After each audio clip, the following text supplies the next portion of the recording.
Dulce, qué gusto que estés aquí. Gracias por invitarme. Buenas noches. ¿Cómo se plantea el periodo ordinario? Yo volteo a ver la iniciativa preferente del presidente, todo lo que ya se ha dicho en estos días. Volteo a ver la iniciativa de reforma a la ley del Banco de México y a pesar de que hoy Hacienda tomó acciones que atenúan un poco el tema, pues sigue estando ahí. El outsourcing, en fin, tantos temas que tienen ustedes en agenda, será un periodo intenso. Intenso y sui generis por tres cosas. La primera de ellas es que se hace en medio de la pandemia.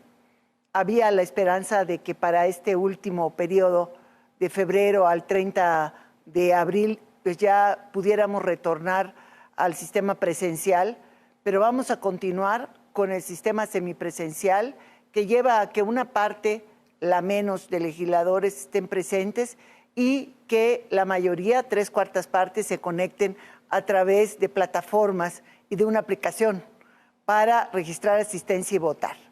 La segunda cuestión que lo hace sui generis es que tenemos resoluciones de la Suprema Corte de Justicia que hay que obedecer y este último periodo es la última oportunidad también para hacerlo. Significativamente es la ley en relación a la cannabis, ¿sí? Y también tenemos pendiente una legislación sobre consulta libre e informada a los pueblos y comunidades indígenas. Y también dentro de la parte legislativa hay una novedad.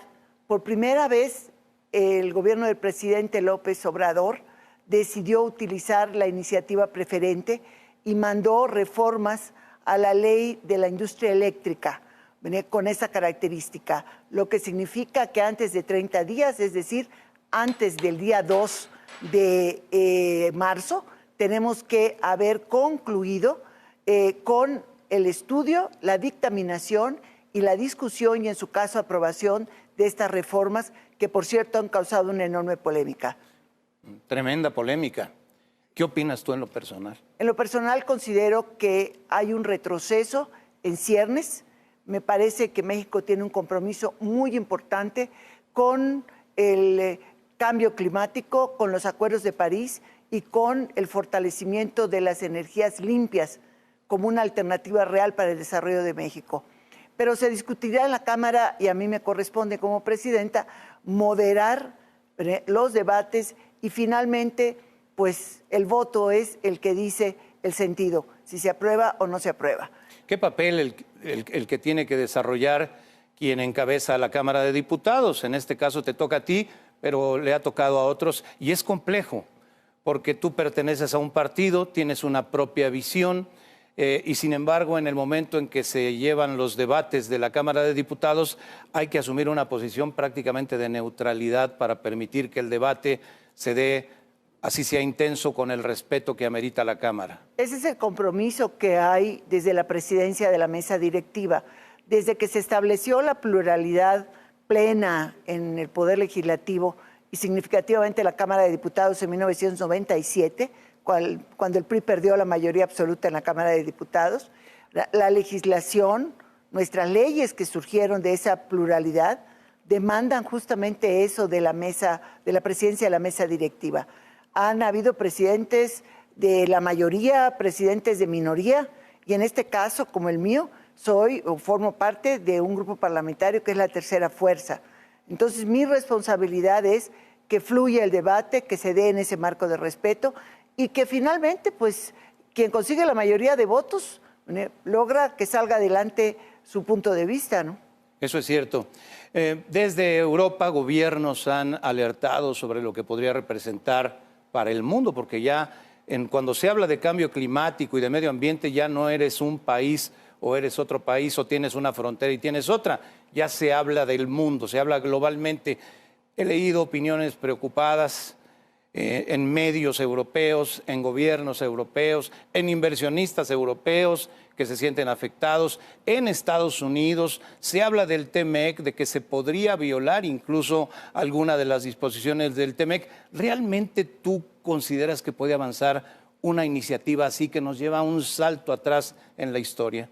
Si la mayoría de Morena y sus aliados votan a favor, seguramente avanzará en la Cámara de Diputados, llegará al Senado, en el Senado la discutirán, también tienen un plazo perentorio para hacerlo, ¿verdad? Y será enviada al Ejecutivo, en caso de ser aprobada también por el Senado, para su publicación. Lo que yo no estoy muy segura es que sea aplicable esa reforma, porque la resolución de la segunda sala de la Suprema Corte de Justicia de hace unos días declaró inconstitucional prácticamente el programa que ahora se volvió iniciativa preferente del Ejecutivo. Y contra advertencia no hay engaño. La resolución de la Corte, de la Suprema Corte, sí afecta esa legislación. Afecta indirectamente, porque lo que la Corte declaró fue el programa al que responde, pues prácticamente los mismos principios de la ley. Tal parece que al prever que la Corte, porque llegó antes de la resolución de la Corte, iba a declarar inconstitucional el programa, casi todos sus aspectos, decidió el Ejecutivo mandar la iniciativa. Pero la iniciativa, digamos, casi, desde el punto de vista constitucional, creo que está muerta. Nació muerta por esta situación, porque ya la Corte dijo que es inconstitucional. Sin embargo, Guillermo, yo creo que va mucho más allá de eso el problema. Aquí se trata del futuro. ¿Qué queremos? ¿Regresar a la década de 1970, donde los combustibles fósiles, la soberanía energética pasaba por el petróleo? ¿O ver hacia adelante lo que está pasando en el mundo? Tienes razón. La ley del Banco de México, lo resuelto hoy por Hacienda, estas medidas anunciadas, ¿desactiva en alguna medida esta iniciativa que les llegó del Senado? Considero que resuelve el punto medular que motivó la presentación de la iniciativa, que es atender a quienes envían remesas desde los Estados Unidos principalmente y a las familias que las reciben en México, que se les facilite, que tengan mejor tipo de cambio para poder realizar en pesos lo que les mandan en dólares. Y creo que esto es muy esperanzador, porque a final de cuentas, esto ayuda en forma efectiva o debe ayudar en forma efectiva a las familias. Esa es la razón. ¿De todas formas se discutirá? Está, y la comisión tendrá que definir. Es una minuta que vino del Senado. Del Senado, sí. Ahora, qué bueno que haya un espacio para que con serenidad, con altura de miras, se vea que el fondo del asunto se trata de los y las familias de migrantes. Y eso ya se puso hoy en la mesa y aparentemente con la participación de los bancos privados, del Banco de México, de Hacienda, podría tener una solución. Outsourcing, ¿irá o no irá? Se ha advertido mucho lo que podría representarle a México. Nosotros hemos seguido dando el espacio para el diálogo que se estableció desde diciembre entre el Ejecutivo y las organizaciones empresariales en la materia, ¿no?